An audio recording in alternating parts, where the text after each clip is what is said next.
mutungamiri wemain opposition munyika yezimbabwe advocate Nelson Chamisa aiwa vabva vaafema kuti aiwa he is also happy pamusoro pe-election victory yakaitika aiwa kuamerica. Sanambira mashoko anobuda taurwa panapa aiwa naadvocate Nelson Chamisa kuti subscribe like kuti on the bell icon. Tipinda panapa pahendo yake anyora chiti congratulations to the 47th president of America Donald Trump and to the American people for showcasing the power of free choice and the vitality of democracy.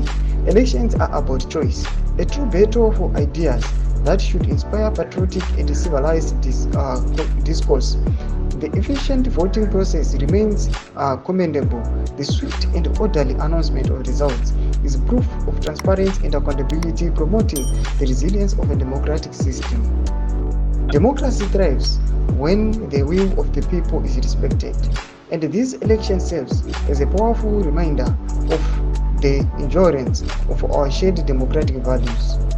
In Zimbabwe, our fight continues for a future where every voice is heard, every vote counts, where leadership reflects the true and full will of the people, and where institutions stand firmly in support of the Constitution.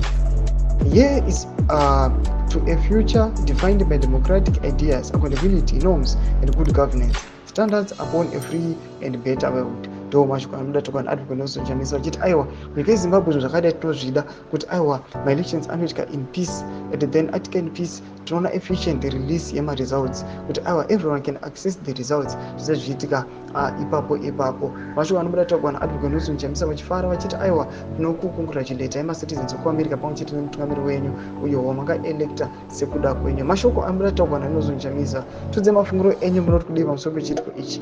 Nyangome section yedu, subscribe like, turn on the bell icon.